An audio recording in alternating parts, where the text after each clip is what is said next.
میں پوری ذمہ داری سے چیلنج کے ساتھ دعوت اسلامی کے مفتیوں سے، اور وہ جو نام نہاد ویسے تو ہر گلی محلے کے یوٹیوبر عمران اتاری نے بھرتی کیے ہوئے ہیں وہی باتیں کر رہے ہیں، میں جو ذمہ دار مفتی ہیں میرا ان کو چیلنج ہے کہ وہ اگر ہیں ماں کے بچے تو وہ یہ فتویٰ دیں دعوت اسلامی کا دارالافتاء، اور میں پوری دنیا کے مسلمانوں سے کہوں گا کہ وہ اپنے اپنے قریبی جو دعوت اسلامی کے دارالافتاء ہیں ان سے یہ فتویٰ لیں کہ کیا برطانیہ دارالحرب ہے، اور وہ جو دارالحرب کی تعریف ہے کیا برطانیہ کی سرزمین پر وہ دارالحرب کی تعریف سچی آتی ہے؟ اگر وہ برطانیہ کی سرزمین وہ دارالحرب نہیں ہے تو پھر وہ مفتی اپنے گریبانوں میں جھانکیں اور اللہ سے معافی مانگیں۔ وہ کتنی انہوں نے خیانتیں کی ہیں کہ وہ ویڈیوز بناتے ہوئے وہ ساری روایتیں وہ لے کر آئے ہیں کہ جہاں پر حربی کافر کی بات ہے اور دارالحرب کے اندر کمی بیشی کر کے سود لینے کی بات ہے۔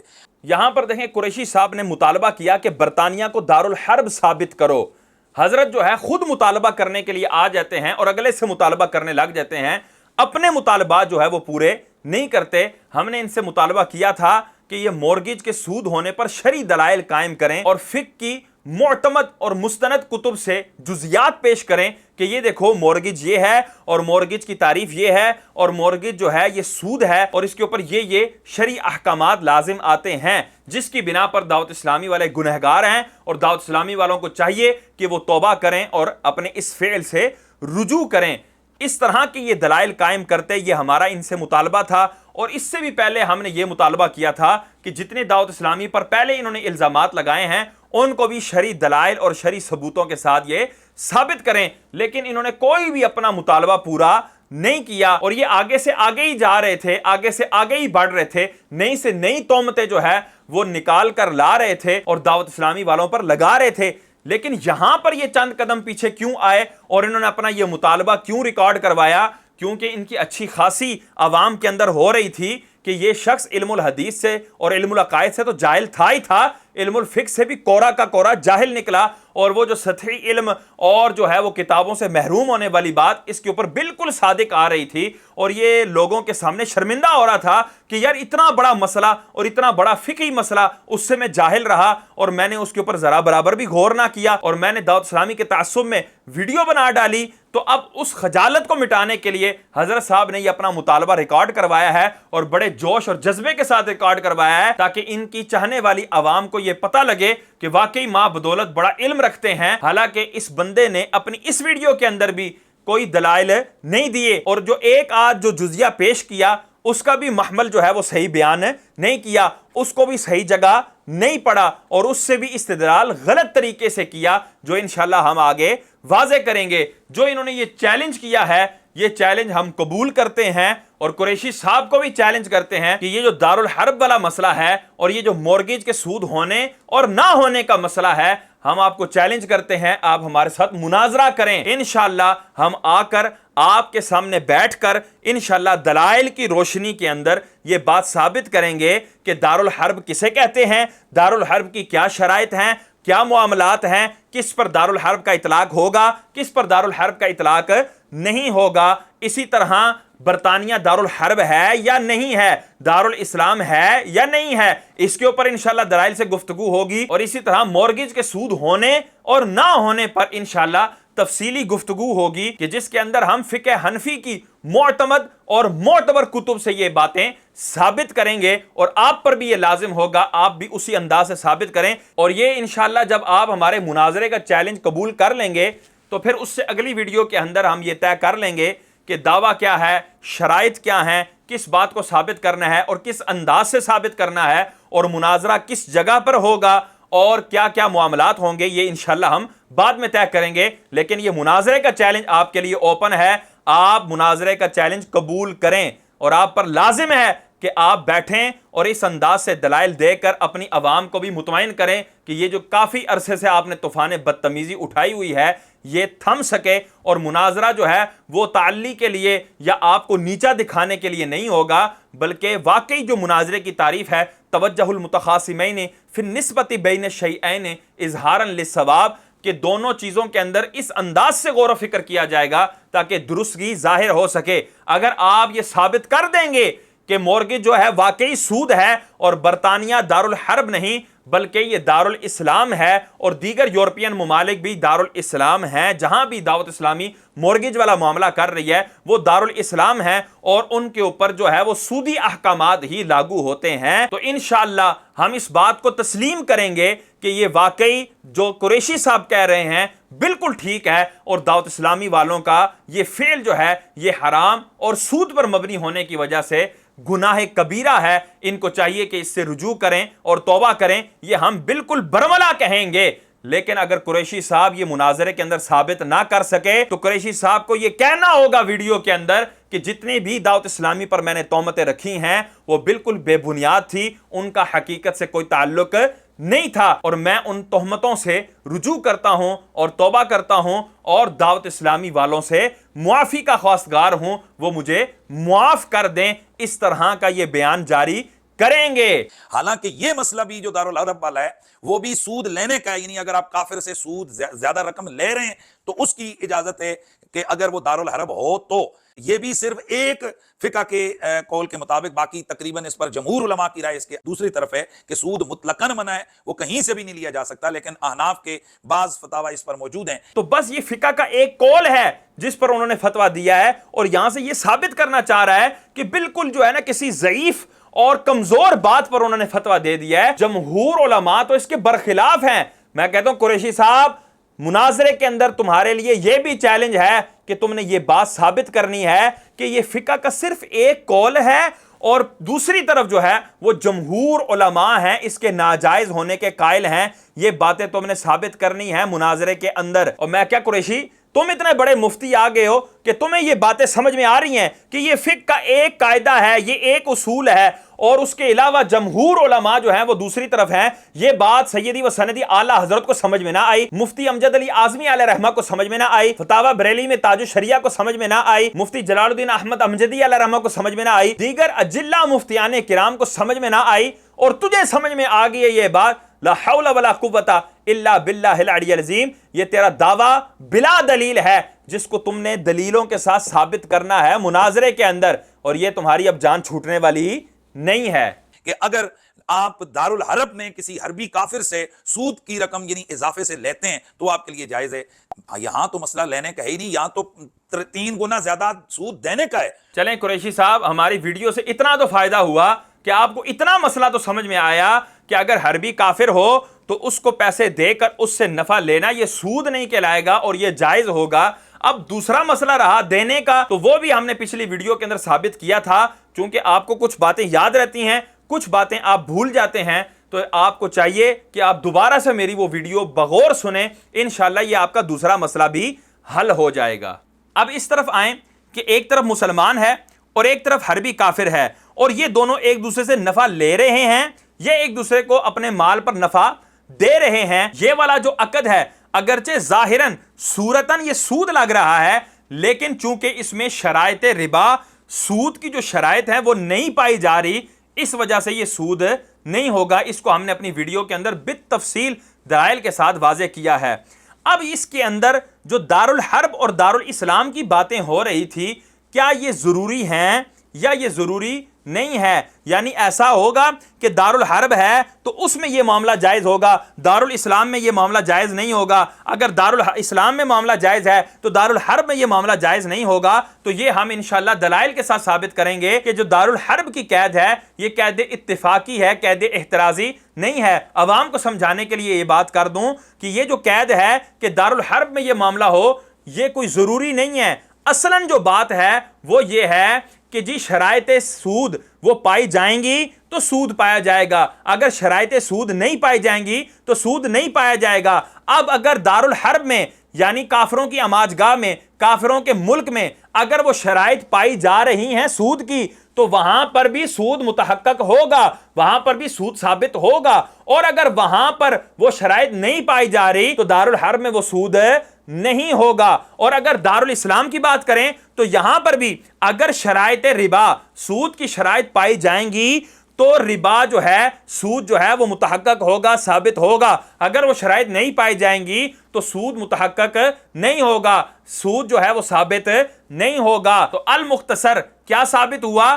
سود ہونے اور نہ ہونے کے لیے شرائط سود کا پایا جانا یا نہ پایا جانا ضروری ہے، دارالحرب اور دارالاسلام ہونا یا نہ ہونا ضروری نہیں ہے۔ تو پتہ لگا کہ اب برطانیہ کو دارالاسلام بھی مان لیا جائے تب بھی قریشی صاحب کا مقصود حل نہیں ہوگا، کہ قریشی صاحب کا مقصود یہ تھا کہ جو دعوت اسلامی مورگیج کے اوپر وہاں پر اپنے ادارے بنا رہی ہے وہ سود ہے، اور سود جو ہے وہ حرام ہے، اعلان جنگ ہے، اور معاذ اللہ اس پر یہ جو ہے احکام لازم آتے ہیں۔ یہ جو سارے احکام لازم کر رہے تھے ان کے وہ احکامات لگانا درست نہیں تھا کہ مورگیج وہاں پر سود ہی نہیں ہے۔ تو برطانیہ کو دارالاسلام کہنا قریشی صاحب کے لیے کوئی فائدہ مند نہیں ہے۔ اس کو دارالاسلام بھی مان لیا جائے تب بھی وہ تہمت کا توق ان کے گلے میں لٹکا رہے گا کہ ان کا اس کو سود کہنا یہ جائز نہیں تھا، کیونکہ اس میں شرائط سود نہیں پائی جا رہی۔ دوسرے نمبر پر ہم یہ ثابت کریں گے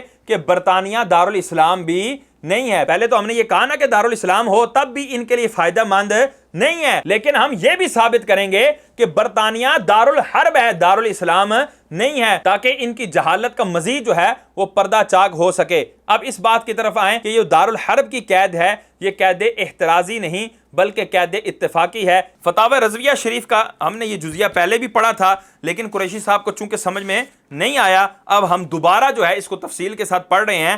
فتاوی رضویہ شریف کی جلد نمبر 17 صفحہ نمبر 316 کے اوپر سیدی و سندی اعلیٰ حضرت امام احمد رضا خان فاضل بریلوی رحمۃ اللہ تعالی علیہ فرماتے ہیں، اگرچہ ہمارے کلام سابق سے متبین ہوا کہ مسلم و حربی میں دارالحرب میں نفی ربا بر بنائے انتفاع عصمت و وجود اباحت ہے، نہ بر بنائے انتفاع شرف دار۔ یعنی سیدی اعلیٰ حضرت کیا فرما رہے ہیں کہ ہم نے جو پیچھے کلام کیا اس سے یہ بات ثابت ہو رہی ہے کہ مسلمان اور حربی کے درمیان یہ جو نفع والا معاملہ ہے کہ پیسہ دے کر اس پر نفع لینا، یہ ربا نہیں ہے، یہ سود نہیں ہے۔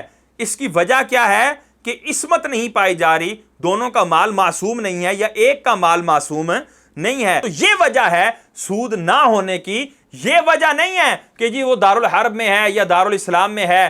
دارالحرب یا دارالاسلام ہونا یہ وجہ نہیں ہے سود کے نہ ہونے کی، بلکہ وجہ وہ عصمت کا نہ ہونا اور کافر کے مال کا مباح ہونا ہے۔ اب آگے کیا فرماتے ہیں، مگر ہم تتمیم فائدہ کو اس مطلب کی مزید توضیح کرتے ہیں۔ فَأَقُولُ وَبِاللَّهِ التَّوْفِيقُ، اور میں اللہ کی توفیق سے کہتا ہوں اگر اس سے یہ مقصود کہ تحریم محرمات بوجہ شرف دار تھی دارالحرب میں کہ یہ شرف مفقود، حرمت مفقود، ولہذا وہاں غصب و ربا حلال و موجب ملک ہے، تو بداہتاً باطل، احکام الہیہ دارن دونا دارن پر موقوف نہیں، نہ اختلاف زمین کسی حرام شے کو حلال کر سکتا ہے۔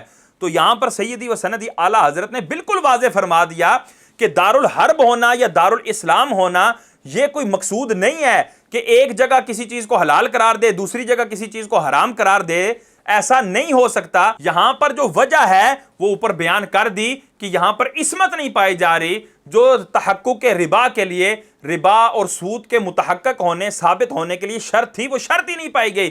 تو جب وہ شرط نہیں پائی گئی، جب وہ علت نہیں پائی گئی، جب وہ وجہ نہیں پائی گئی، چاہے وہ دارالاسلام میں وجہ نہ پائی جائے چاہے وہ دارالحرب میں وہ وجہ نہ پائی جائے، تو اس کے اوپر سود کا اطلاق نہیں ہوگا۔ تو یہ بالکل سیدی اعلیٰ حضرت نے واضح فرما دیا کہ دارالحرب کی جو قید ہے یہ قید اتفاقی ہے، قید احترازی نہیں ہے۔ اب ایک اور جگہ ملاحظہ فرمائیں، سیدی و سندی اعلیٰ حضرت اسی جلد کے صفحہ نمبر 368 کے اوپر کیا ارشاد فرماتے ہیں، اور فقہائے کرام نے جو دارالحرب میں زیادہ لینے کے جواز کا ذکر کیا ہے وہ سود کے قبیلے سے نہیں ہے۔ تو یہاں پر سیدی اعلیٰ حضرت اس بات کی طرف آ گئے کہ مسلمان اور حربی کافر کے درمیان جب معاملہ ہوگا وہ سود کی قبیل سے ہی نہیں ہے، وہ سود ہی نہیں ہے، کیونکہ سود مال معصوم میں ہوتا ہے اور اہل حرب کا مال معصوم نہیں۔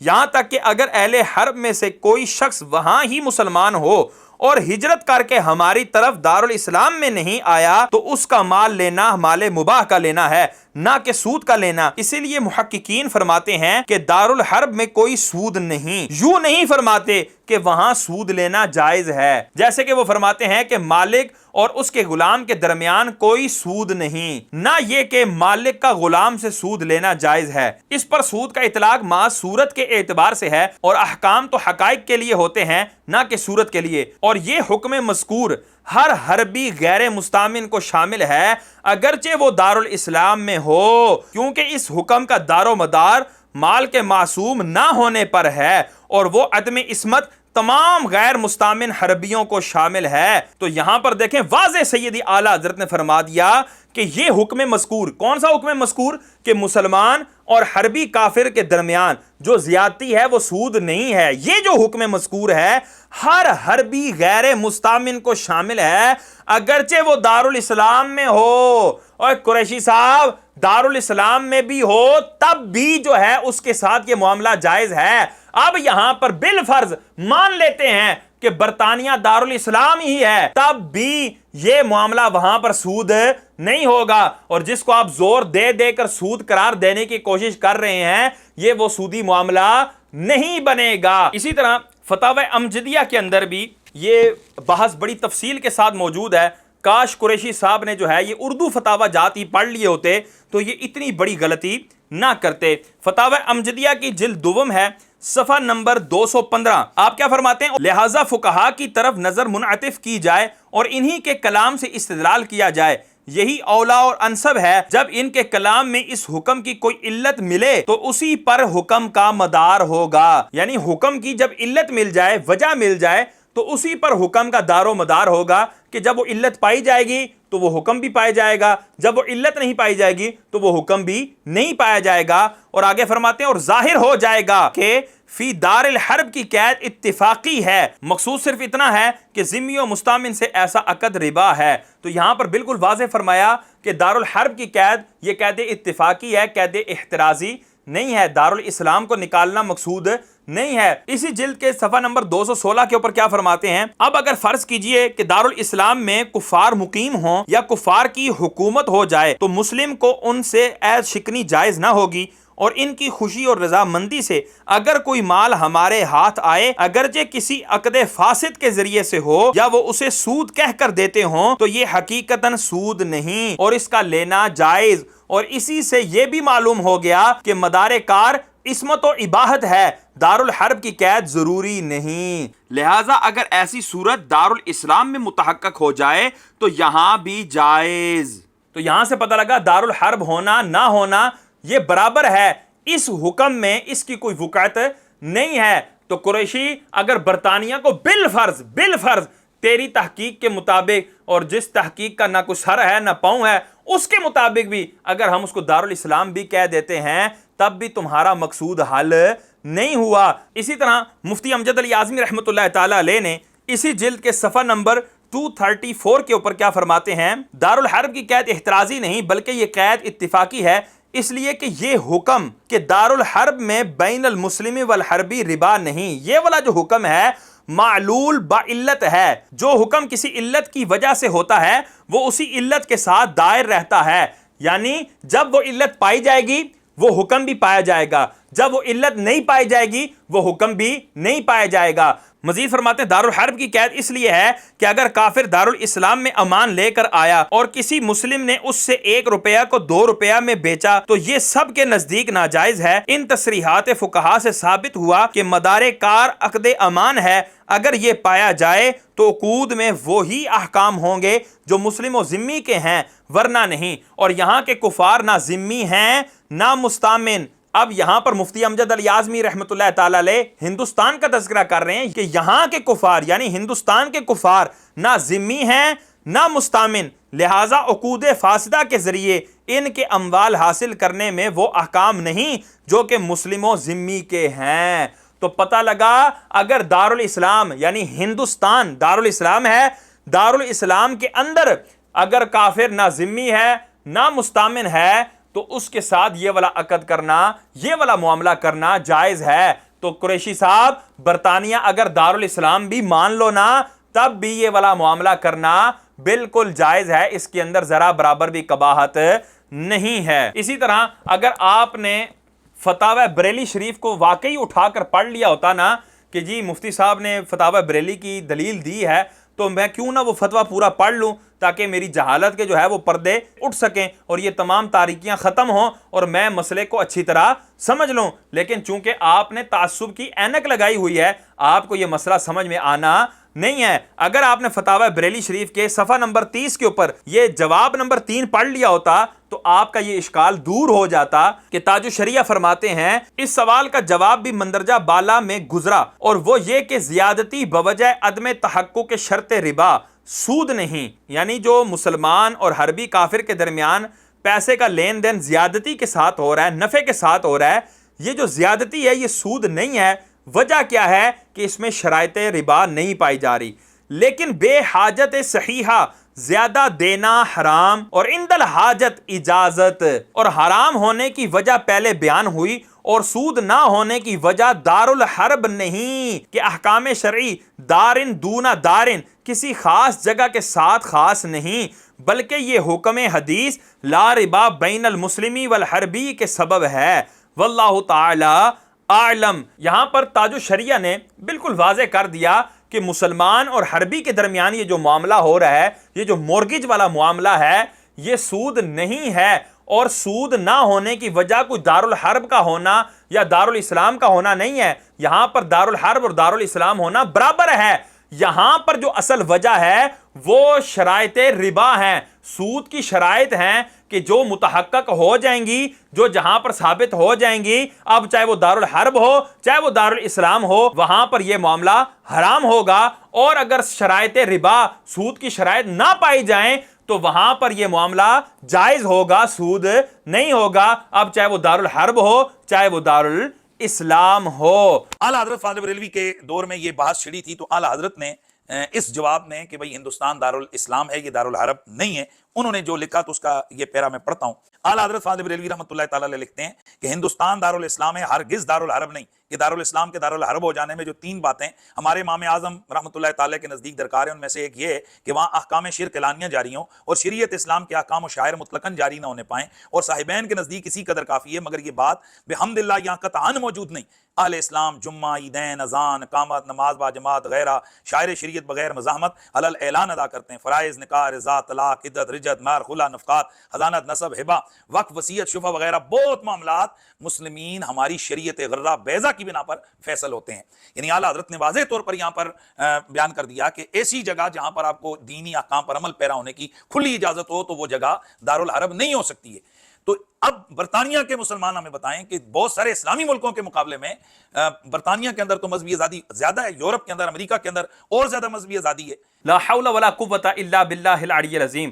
اب لگا تو ایسے تھا کہ حنیف قریشی صاحب برطانیہ کے دارالاسلام ہونے پر سری جزیات پیش کریں گے اور دلائل کے ساتھ یہ ثابت کریں گے کہ برطانیہ جو ہے وہ دارالاسلام ہے۔ انہوں نے مر کر ایک جزیہ فتاوی رضویہ شریف کا پیش کیا، جلد نمبر 14 ہے اور صفحہ نمبر 105 کے اوپر یہ رسالہ ہے کہ سیدی و سندی اعلیٰ حضرت نے ہندوستان کے دارالاسلام ہونے پر دلائل قائم کیے ہیں۔ اس کا پس منظر یہ ہے کہ ایسی جگہ کہ جس پر کبھی اسلامی حکومت پہلے بھی نہیں تھی اور اب بھی نہیں ہے، تو ایسا حصہ جو ہے وہ دارالحرب کہلاتا ہے، یعنی یہ اسلام کی نظر میں ایسا حصہ ہے کہ جس کو جنگ کے ذریعے فتح کرنا یہ مسلمانوں کے لیے ضروری ہے، تو اس اعتبار سے وہ دارالحرب ہے، اور دارالاسلام وہ ہے کہ جس پر اسلامی حکومت ہو۔ لیکن اب سوال یہ پیدا ہوتا ہے کہ ایسی جگہ کہ جس کے اوپر اسلامی حکومت پہلے تھی اب نہیں ہے، اور اب جو ہے وہ کافروں کی حکومت آ گئی ہے، تو اب یہ کیا دارالاسلام ہی رہے گا یا دارالحرب بن جائے گا؟ اس پر ہم نے یہ بیان کیا تھا کہ دارالاسلام دارالحرب تب بنے گا جب 3 شرائط پائی جائیں گی۔ اگر ان 3 شرائط میں سے کوئی ایک شرط بھی کم ہوتی ہے تو وہ دارالاسلام دارالحرب میں کنورٹ نہیں ہوگا، اگرچہ کافروں کی حکومت ہو۔ تو وہ شرائط چونکہ ہندوستان میں نہیں پائی جا رہی تھی، اس لیے یہ دارالاسلام سے دارالحرب میں کنورٹ نہیں ہوا۔ اس پر کافروں کی اگرچہ حکومت ہے، اس کے باوجود بھی یہ دارالاسلام ہی ہے۔ اسی کو سیدی اعلیٰ حضرت اس انداز سے بیان کرتے ہیں کہ ہمارے امام اعظم رضی اللہ تعالیٰ عنہ بلکہ علماء ثلاثہ رحمت اللہ تعالیٰ علیہم کے مذہب پر ہندوستان دارالاسلام ہے، ہرگز دارالحرب نہیں، کہ دارالاسلام کے دارالحرب ہو جانے میں جو 3 باتیں ہمارے امام اعظم امام الائمہ رضی اللہ تعالیٰ عنہ کے نزدیک درکار ہیں، ان میں سے ایک یہ ہے کہ وہاں احکام شرک اعلانیہ جاری ہوں اور شریعت اسلام کے احکام و شعائر مطلقاً جاری نہ ہونے پائیں، اور صاحبین کے نزدیک اس قدر کافی ہے، مگر یہ بات بحمدللہ یہاں قطعاً موجود نہیں۔ اہل اسلام جمعہ، عیدین، اذان و اقامت، نماز با جماعت وغیرہ شاعر شریعت بغیر مزاحمت علی الاعلان ادا کرتے ہیں، تو یہاں پر سیدی اعلیٰ حضرت نے اس چیز کو بیان کیا ہے کہ دارالاسلام تھا اور اب کافروں نے اس پر غلبہ کر لیا، تو اب یہ دارالاسلام سے دارالحرب بنے گا یا نہیں بنے گا، تو اس کی کیا شرائط ہیں؟ تو وہ ہم نے 3 شرائط بیان کی تھی۔ نمبر 1 کہ شاعر اسلام کو ختم کر کے، بالکل یا ختم کر کے، من کل الوجوہ، ہر اعتبار سے ختم کر کے شاعر کفر کو رائج کر دیا جائے، کفر یا شاعر جو ہیں وہاں پر رواج پا جائیں، یہ پہلی شرط۔ اور دوسری شرط یہ تھی کہ اس کے ساتھ کوئی متصل دارالاسلام کوئی اور نہ ہو، اگر دارالاسلام کوئی متصل ہے تب بھی یہ دارالاسلام دارالحرب میں کنورٹ نہیں ہوگا۔ اور تیسری شرط کہ مسلمان اپنے پہلے امان پر باقی نہ رہیں۔ اگر یہ تینوں شرطیں پائی جائیں گی تو دارالاسلام سے دارالحرب بن جائے گا، لیکن چونکہ ہندوستان میں پہلی شرط ہی نہیں پائی گئی تو دارالاسلام سے وہ دارالحرب میں کنورٹ نہیں ہوا، بلکہ وہ دارالاسلام ہی رہا۔ اور وہ پہلی شرط کیا تھی کہ شاعر اسلام ختم ہو جائیں۔ یہاں پر شاعر اسلام ختم نہیں ہوئے، بلکہ علل اعلان ہمیں شاعر اسلام کو بجا لانے کی مکمل اجازت ہے اور رخصت ہے۔ تو جب یہ شرط نہ پائی گئی تو لہٰذا یہ دارالاسلام ہی رہا، دارالحرب میں کنورٹ نہیں ہوگا۔ تو اس چیز کو آدھا ادھورا پڑھ کر اس نے ہندوستان پر برطانیہ کو قیاس کیا کہ برطانیہ بھی ایسا ہی ہے کہ وہاں پر جو ہے اجازت ہے، او بھائی برطانیہ میں پہلے اسلامی مملکت اور اسلام کی حکمرانی ثابت تو کرو کہ اس میں پہلے کبھی کسی صدی کے اندر مسلمان حکمران رہے ہوں۔ تو جب مسلمان حکمران رہے ہیں تو وہ دارالاسلام ہو گیا، جب دارالاسلام ہوا تو اب دارالحرب بننے کے لیے یہ شرائط نہیں پائی گئی، جس کی وجہ سے وہ دارالاسلام ہی رہا۔ پہلے یہ تو ثابت کرو، تم نے برطانیہ کا دارالاسلام ہونا ثابت ہی نہیں کیا، بلکہ وہ تو دارالحرب ہے کہ وہاں پر کبھی بھی اسلامی حکومت نہیں ہوئی، نہ ابھی ہے۔ تو جب کسی جگہ پر اسلامی حکومت کبھی آئی بھی نہ ہو اور ہو بھی نہ تو وہ جگہ دارالحرب کہلاتی ہے۔ تو برطانیہ بالکل وہ دارالحرب ہے، اور ہم نے پہلے دلائل سے تو یہ ثابت کر دیا کہ اگر دارالاسلام بھی مان لیا جائے تب بھی تیرا مدعا پورا نہیں ہوگا۔ لیکن یہ جو تو بات کر رہا ہے وہ بھی جہالت پر مبنی ہے، اس کو بیان کرنے کے لیے ہم اس موضوع کی طرف آئے ہیں کہ برطانیہ دارالحرب ہے، دارالاسلام نہیں ہے۔ اور یہ جو تو فتاوی رضویہ کا جزیہ پڑھ کر سنا رہا ہے یہ اس کے لیے کافی نہیں ہے۔ اب اس کے اوپر ہم مزید بھی بات کر دیتے ہیں۔ سیدی و سندی اعلیٰ حضرت فتاوی رضویہ شریف کے ہی جلد 6 صفحہ نمبر 363 کے اوپر اب یہ کہہ رہا ہے نا کہ دیکھیں اذانوں کی اجازت ہے، نمازوں کی اجازت ہے، اس چیز کی بھی اجازت ہے۔ تو اب یہاں پر دیکھیں سیدی اعلیٰ حضرت فرماتے ہیں، یوں ہی جب کہ وہاں عام آبادی کفار ہیں اور اسلامی سلطنت نہ اب ہے نہ کبھی تھی، تو اگرچہ اس بنا پر کہ حکام کی طرف سے مسلمانوں کو پناہ اور نماز وغیرہ کی اجازت ہے، انہیں امان کے شہر کہیں مگر مسلمانوں کے شہر نہ کہلائیں گے۔ یہاں پر سیدی اعلیٰ حضرت کیا فرما رہے ہیں کہ جہاں پر عام آبادی کفار کی ہے، اسلامی سلطنت نہ اب ہے نہ پہلے تھی، تو اب وہاں پر اگرچہ نماز کی اجازت ہو، اذان کی اجازت ہو، جمعہ عیدین کی اجازت ہو، مسجدیں بنانے کی اجازت ہو، مدرسے بنانے کی اجازت ہو، اپنی تبلیغ کرنے کی اجازت ہو، یہ ساری اجازتیں اس جگہ کو دارالاسلام نہیں قرار دیں گی۔ یہ دارالامان تو ہو سکتا ہے لیکن دارالاسلام نہیں ہو سکتا۔ آگے فرماتے ہیں، ہاں جہاں ثابت ہو کہ پہلے کبھی اسلامی سلطنت تھی، مسلمانوں کا آزاد خود مختار شہر تھا، اور دونوں صورتوں میں غیر مسلم نے مسلط ہو کر شاعر اسلام بند نہ کیے، وہ بدستور اسلامی شہر اور ملک رہے گا جیسے تمام بلاد ہندوستان۔ تو قریشی تیرے پر لازم ہے کہ تو برطانیہ کے اوپر سلطنت اسلام کو ثابت کر کہ یہاں پر مسلمانوں کی حکومت پہلے رہی تھی اور اب نہیں رہی، اور جو کہ تو صبح قیامت تک ثابت نہیں کر سکتا۔ تو جب اسلامی حکومت رہی نہیں اور اب بھی اسلامی حکومت نہیں ہے تو پتہ لگا وہ دارالحرب ہے۔ اب دیکھیں بہار شریعت کے اندر مفتی امجد علی اعظمی رحمۃ اللہ تعالی علیہ نے بیان کیا ہے کہ دارالحرب اور دارالاسلام، اور اسی طرح دارالاسلام بننے کے بعد دارالحرب کب بنے گا اس کو بھی آپ نے تفصیلاً بیان کیا ہے۔ یہ بہار شریعت جلد 2 ہے اور حصہ نمبر 9 ہے، صفحہ نمبر 445، مسئلہ نمبر 14۔ آپ فرماتے ہیں جو جگہ دارالحرب ہے اب وہ دارل اسلام اس وقت ہوگی کہ مسلمانوں کے قبضے میں آ جائے اور وہاں احکام اسلام جاری ہو جائیں، اور دارالاسلام اس وقت دارالحرب ہوگا جب کہ یہ تین باتیں پائی جائیں۔ یعنی دیکھیں، پہلے دارالحرب تھا، یعنی وہ کرۂ ارض، وہ زمین کا حصہ جس پر کبھی بھی اسلامی حکومت نہیں تھی، نہ اب ہے، وہ دارالحرب کہلاتا ہے۔ اب وہ دارالاسلام کب بنے گا؟ جب اسلام نے اس کے اوپر غلبہ کر لیا، مسلمانوں نے اس پر غلبہ کر لیا اور مسلمان اس پر حاکم بن کر اس پر قابض ہو گئے، تو اب وہ دارالاسلام بن جائے گا۔ اب دارالاسلام کے بعد اگر خدا نہ خواستہ وہاں پر پھر کافر آ جاتے ہیں اور کافر وہاں پر غلبہ کر لیتے ہیں، تو اب وہ دوبارہ سے دارالحرب بنے گا یا نہیں بنے گا، کون سی شرائط کے تحت بنے گا، وہ شرائط بیان کر رہے ہیں۔ نمبر ایک، کفر کے احکام جاری ہو جائیں اور اسلامی احکام بالکل روک دیے جائیں۔ نمبر دو، دارالحرب سے متصل ہو کہ اس کے اور دارالحرب کے درمیان کوئی اسلامی شہر نہ ہو، یعنی اس کے ساتھ کوئی اسلامی ریاست نہ ملتی ہو۔ اگر اسلامی ریاست ملتی ہوگی تو اب بھی یہ دارالاسلام دارالحرب میں کنورٹ نہیں ہوگا، کیونکہ اس وقت جو کافروں کا اس پر غلبہ ہے، یہ غلبہ عارضی ہے، مستقل نہیں ہے، کیونکہ ساتھ جو ہے اسلامی ریاست موجود ہے۔ تو یہ دوسری شرط ہے۔ تیسری، اس میں کوئی مسلمان یا ذمی امان اول پر باقی نہ ہو۔ اس سے معلوم ہوا کہ ہندوستان بحمد اللہ تعالی اب تک دارالاسلام ہے، بعضوں نے خواہ مخواہ اسے دارالحرب خیال کر رکھا ہے۔ تو یہاں سے بالکل واضح ہو گیا کہ دارالاسلام دارالحرب میں کب کنورٹ ہوگا؟ جب شرائط پائی جائیں گی۔ تو برطانیہ تو پہلے دارالاسلام تھا ہی نہیں، تو دارالحرب والی جو شرائط ہیں وہ اس کے اوپر یہ کیوں چسپا کر رہا ہے؟ تو پتہ لگا اس نے جزیہ پڑھا ہے، یہ بھی بے محل پڑھا ہے۔ اور اسی طرح سیدی و سندی اعلیٰ حضرت امام احمد رضا خان فاضل بریلوی رحمۃ اللہ تعالی علیہ نے فتاوی رضویہ شریف کی جلد نمبر 8 صفحہ نمبر 379 کے اوپر کیا ارشاد فرماتے ہیں؟ اور شہر کے اسلامی ہونے کے لیے یہ ضروری ہے کہ یا تو فی الحال اس میں سلطنت اسلام ہو۔ برطانیہ میں اس وقت سلطنت اسلامیہ ہے، مسلمانوں کی حکومت ہے نہیں ہے؟ اگر فی الحال نہیں ہے تو پھر دو باتیں ضرورت ہیں۔ اب برطانیہ کو اپنے سامنے رکھیے گا اور اعلیٰ حضرت کے جزیے کو سمجھتے جائیے گا۔ اگر فی الحال نہ ہو، جیسے کہ برطانیہ میں فی الحال نہیں ہے،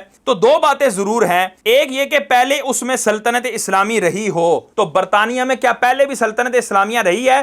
کبھی بھی سلطنت اسلامیہ نہیں رہی۔ دوسرے یہ کہ جب سے قبضہ کافر میں آئی، شاعر اسلام مثل جمعہ، جماعت، اذان و اقامت وغیرہ کلن یا بعدن برابر اس میں اب تک جاری رہے ہوں۔ تو برطانیہ میں پہلے سلطنت اسلامیہ تھی نہیں، تو اب کافروں کا وہاں اجازت دینا اس کا کوئی معنی نہیں ہے۔ اسی کو اعلیٰ حضرت کیا بیان فرماتے ہیں؟ جہاں سلطنت اسلامیہ کبھی نہ تھی نہ اب ہے۔ اب برطانیہ کو ذہن میں رکھیں، تو برطانیہ میں نہ سلطنت اسلامیہ پہلے تھی نہ اب ہے، وہ اسلامی شہر نہیں ہو سکتے۔ برطانیہ اسلامی مملکت نہیں ہو سکتا، اگرچہ وہاں کے کافر سلاطین شاعر اسلامیہ کو نہ روکتے ہوں۔ یہ جو کہہ رہا تھا، دیکھو جی آپ مدرسے بنا رہے ہیں، آپ مسجدیں بنا رہے ہیں، آپ وہاں نمازیں پڑھ رہے ہیں، آپ کو وہاں کوئی روک ٹوک نہیں کر رہا۔ سیدی اعلیٰ فرماتے ہیں اگرچہ وہاں کے کافر سلاطین شاعر اسلامیہ کو نہ روکتے ہوں، اگرچہ وہاں مساجد بکثرت ہوں، اذان و اقامت جماعت علی الاعلان ہوتی ہو، اگرچہ عوام اپنے جہل کے باعث جمعہ و عیدین بلا مزاحمت ادا کرتے ہوں، جیسے کہ روس، فرانس، جرمن، پرتگال وغیرہ، اکثر بلکہ شاید کل سلطنت ہائے یورپ کا یہی حال ہے۔ یورپ کی تمام سلطنتوں کا یہی حال ہے۔ اب یہاں سے آگے یہ اسی رسالے کی ایک اور عبارت کو پڑھے گا اور اس سے بھی اسی انداز سے بالکل بے سر و پا استدلال کرے گا، اس کا بھی ہم پردہ چاک کرتے چلتے ہیں۔ اعلیٰ حضرت فاضل بریلوی نے اس رسالے کے اندر بہت سارے دلائل دیے ہیں۔ آخر میں جو اعلیٰ حضرت نے ہندوستان کے اس وقت کے لوگ جو ہندوستان کو دارالحرب قرار دینا چاہ رہے تھے سود خوری کے لیے، وہ جو پیرا اعلیٰ حضرت نے لکھا ہے، میں سمجھتا ہوں یہ تمام مفتیوں دعوت اسلامی کے اور تمام ان لوگوں کے لیے جواب ہے۔ اعلیٰ حضرت فرماتے ہیں کہ الحاصل ہندوستان کے دارالاسلام ہونے میں شک نہیں، جب ان سے جو تحلیل ربا کے لیے جس کی حرمت نصوص قاطعہ قرآنیہ سے ثابت اور کیسی کیسی سخت وعیدیں اس پر وارد، اس ملک کو دارالحرب ٹھہرائیں اور باوجود قدرت و استطاعت ہجرت کا خیال بھی دل میں نہ لائیں۔ گویا یہ بلاد اسی دن کے لیے دارالحرب ہوئے تھے کہ مزے سے سود کے لطف اڑائیے اور بآرام تمام وطن معلوف میں بسر فرمائیے۔ استغفر اللہ افتؤمنون ببعض الکتاب وتکفرون ببعض۔ یہاں اعلیٰ حضرت واضح طور پر یہ فرما رہے ہیں کہ بھائی تم ہندوستان کو صرف سود کے لیے اس کو دارالحرب کہہ رہے ہو۔ معاذ اللہ ثم معاذ اللہ، حضرت کو قرآن کی آیت بھی پڑھنے نہیں آتی، اور یہ ہم کہتے ہیں کہ یہ بدمذہبوں کا جھوٹا کھاتے رہتے ہیں جو دعات کو زواد پڑھتے ہیں، ولا دوالین کو ولا زوالین پڑھتے ہیں، یہ ان کا جھوٹا کھاتے ہیں۔ اسی لیے یہ قرآن پاک کی یہ آیت جب پڑھ رہے تھے افتؤمنون ببعض الکتاب وتکفرون ببعض، کیا تم بعض کتاب پر ایمان رکھتے ہو اور بعض کا انکار کرتے ہو؟ تو جو بعض لفظ قرآن کا ہے عربی کا، اس کو یہ بعض پڑھ رہے ہیں، دواد کے بجائے زواد پڑھ رہے ہیں۔ اگر آپ اس کو غور سے سنیں گے تو آپ کو سمجھ میں آئے گی کہ یہ قرآن بھی لہن جلی کے ساتھ ایک حرام غلطی کے ساتھ جو ہے یہ بندہ پڑھ رہا ہے، جس کو قرآن کی چھوٹی سی آیت نہیں آتی تو وہ اتنے بڑے استدلالات کیسے کر سکتا ہے۔ اب ہم اس بات کی طرف چلتے ہیں کہ سیدی اعلیٰ حضرت نے یہ جو بیان کیا اس کا مقصد کیا تھا، اس جزیے کی حقیقت کیا ہے۔ تو یہ جلد نمبر 14 کے صفحہ نمبر 114 پر ارشاد فرما رہے ہیں، الحاصل ہندوستان کے دارالاسلام ہونے میں شک نہیں، عجب ان سے جو تحلیل ربا کے لیے اس ملک کو دارالحرب ٹھہرائیں۔ اب یہاں پر جو سیدی اعلیٰ حضرت گفتگو فرما رہے ہیں، یہاں پر مقصود ان لوگوں کو تخاطب کرنا ہے، ان لوگوں کو مخاطب کرنا ہے کہ جو یہ فتویٰ دیتے تھے کہ ہندوستان یہ دارالحرب ہے، اور دارالحرب ہے تو یہاں پر جتنے بھی مسلمان ہیں یا کافر ہیں وہ سارے حربی ہیں، یعنی ان کے مال معصوم نہیں ہے۔ تو جب ان کے مال معصوم نہیں ہے تو ان سے نفع لینا جائز ہے، یعنی جو وہ ربا حقیقتاً تھا، جو اصلاً سود تھا، وہ اس کو جائز کرنے کی کوشش کر رہے تھے۔ تو اس پر سیدی اعلیٰ حضرت ان کو یہ تنبیہ فرما رہے ہیں، عجب ان سے جو تحلیل ربا کے لیے، یعنی ربا کو، سود کو حلال قرار دینے کے لیے، جبکہ جو ہماری صورت ہے وہ تو سود ہے ہی نہیں، یہ فرما رہے ہیں سود کو حلال قرار دینے کے لیے اس ملک کو دارالحرب ٹھہرائیں اور باوجود قدرت و استطاعت ہجرت کا خیال بھی دل میں نہ لائیں۔ اب یہاں پر مزید ان لوگوں کو ٹونٹ کی کہ جو ہندوستان کو دارالحرب کہہ کے مسلمانوں سے نفع لینے کو جائز قرار دے رہے ہیں، ان کو مزید ٹونٹ کرتے ہوئے سیدی اعلیٰ حضرت نے کہا کہ دارالحرب قرار دے کر تم ایک بات پر عمل کر رہے ہو، دوسری بات پر جو ہے نا وہ تم عمل نہیں کر رہے۔ دوسری بات یہ ہے کہ دارالحرب ہے اور دارالحرب میں اگر امان نہ ہو، وہاں پر شاعر اسلام کی اجازت نہ ہو تو وہاں سے ہجرت بھی فرض ہوتی ہے، تو ہجرت کا خیال بھی دل میں لاؤ نا۔ گویا یہ بلاد اسی دن کے لیے دارالحرب ہوئے تھے کہ مزے سے سود کے لطف اڑائیے اور بآرام تمام وطن معلوف میں بسر فرمائیے۔ استغفر اللہ، افتؤمنون ببعض الکتاب وتکفرون ببعض، کہ تم بعض کتاب پر ایمان لاتے ہو اور بعض کا انکار کرتے ہو۔ تو یہاں پر اعلیٰ حضرت نے ان لوگوں کو تنبیہ فرمائی ہے جو ہندوستان کو دارالحرب قرار دے کر مسلمانوں سے نفع کو بھی جائز اور حلال قرار دینے کی ناکام جسارت کر رہے تھے۔ تو اعلیٰ حضرت نے فرمایا تمہارا یہ کوشش کرنا یہ سود کو حلال قرار دینے کے مترادف ہے جو کہ جائز نہیں ہے، اور تمہارا یہ فتویٰ درست نہیں ہے۔ تو اعلیٰ حضرت نے اس پرپس کے لیے یہ فتویٰ لکھا اور اس لیے یہ بات بیان کی، اور ہم نے یہ سارا واضح طور پر بیان کر دیا کہ مسلمان اور حربی کافر کے درمیان سود نہیں ہے۔ کیونکہ ربا کی جو شرائط ہیں وہ نہیں پائی جا رہی۔ تو جب ربا کی سود کی شرائط نہیں پائی جائیں گی تو حکم بھی ثابت نہیں ہوگا، سود کا حکم بھی پایا نہیں جائے گا۔ اب چاہے وہ دارالاسلام ہو چاہے دارالحرب ہو، دارالاسلام اور دارالحرب ہونا یہ کوئی ضروری نہیں ہے، بلکہ شرائط کا پایا جانا اور نہ پایا جانا حکم کے ثابت ہونے اور نہ ہونے کے لیے ضروری ہے۔ تو یہ ہم نے بات واضح کر دی، اور اس کے بعد قریشی کی جہالت کا بھی پردہ چاک کر دیا۔ یہ جو برطانیہ کو بار بار دارالاسلام کہہ رہا تھا اور اس پہ جو جزیہ پڑھ رہا تھا وہ بھی بے محل تھا، جزیے سے استدلال بھی اس کا بے محل تھا، اور جو ثابت کرنا تھا وہ اس نے ثابت نہیں کیا، اور اس کو ہم نے مناظرے کا چیلنج بھی کر دیا ہے۔ تو جب یہ مناظرے کا چیلنج قبول کرے گا تو انشاءاللہ بقیہ ویڈیو کے اندر اس کے ساتھ ہم بقیہ باتیں بھی کریں گے، اور کئی ایسے دلائل اور جزیات ہمارے پاس موجود ہیں انشاءاللہ جو مناظرے کے اندر ہم سامنے رکھیں گے اور ان کو انگشت بدندہ ہونے کا موقع دیں گے۔ ہم ساری گوٹیاں ابھی سامنے نہیں رکھ رہے کہ حضرت صاحب چکنے نہ ہو جائیں اور یہی نہ کہیں کہ نہیں جی میں نے مناظرہ نہیں کرنا۔ ان کے دل میں یہ روش باقی رہنی چاہیے کہ نہیں جی میں مناظرہ کر سکتا ہوں۔ تو قریشی صاحب آپ کو کھلے الفاظ میں چیلنج ہے، آپ مناظرے کے لیے تیار ہوں، حامی بنیں، پھر انشاءاللہ اگلی ویڈیو میں ہم تمام تر شرائط اور تمام تر معاملات طے کر لیں گے۔ اللہ تبارک و تعالیٰ سے دعا ہے اللہ تبارک و تعالیٰ ہمیں شریعت اسلام کو سمجھ کر اس پر عمل کرنے کی توفیق عطا فرمائے۔ آمین بجاہ النبی الامین صلی اللہ تعالیٰ علیہ وسلم۔